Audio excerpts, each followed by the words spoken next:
Hey everyone, and welcome back to our video devotions where I'm answering some of your questions. This week, somebody asked, how did God make the trees?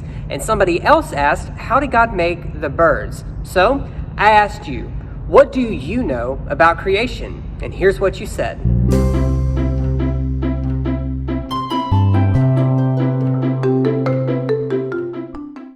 God made the birds and the trees and all the animals. To help answer our questions this week, I'm going to read a few verses out of Genesis chapter 1 that talks about God's creation. Here's what Genesis 1 tells us. In the beginning, God created the heavens and the earth.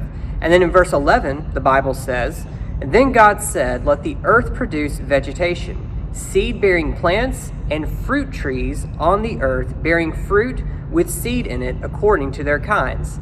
And it was so.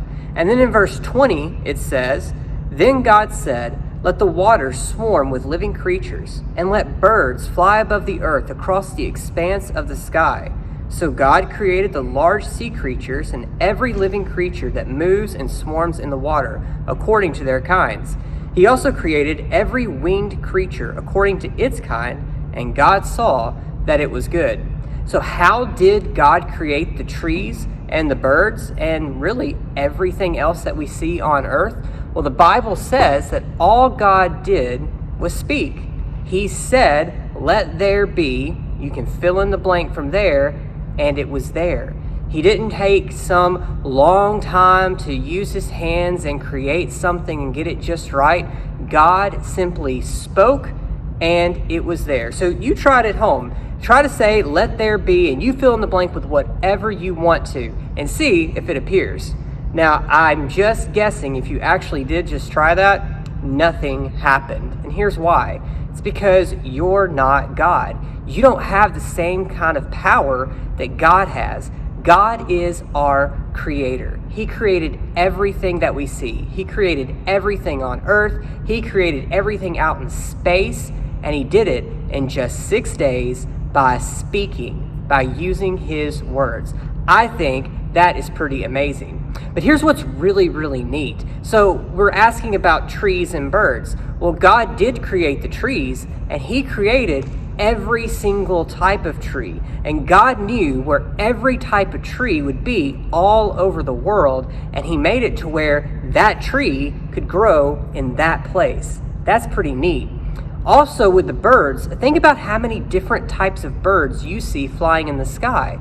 Well, God created all of those different types of birds, and he gave them different types of wings or beaks or different body parts so that they could live in a certain part of the world. Not every single bird lives here in Tennessee, and some birds that live in Tennessee, they don't live on the other side of the world. Well, that's because God created them to live in a very specific place, which just tells me that our God is amazing and he is big, that he has a mind to even think about those kinds of things. And then all he has to do is speak it, and it happens exactly like he says.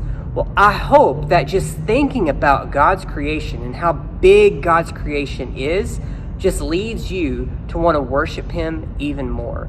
And here's the really cool part. Yes, God created the trees, and God created the birds and all of these things that we see, but God also created you and me, and he created us so that we could have a relationship with him. He created us to worship him. And all we have to do is say, God, I believe in you, and I believe in everything that Jesus did when he was on this earth, how he came and lived a perfect life, how he died on the cross, how he rose again on the third day.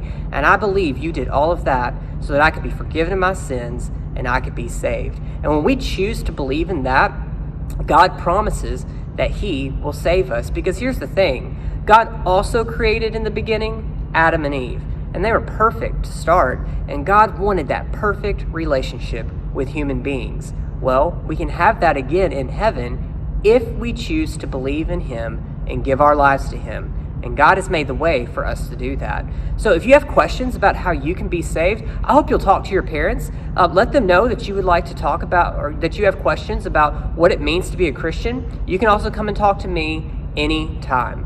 Well, that is the last of the questions that you guys have submitted. We're going to start something brand new next week, so I hope you'll tune in for that.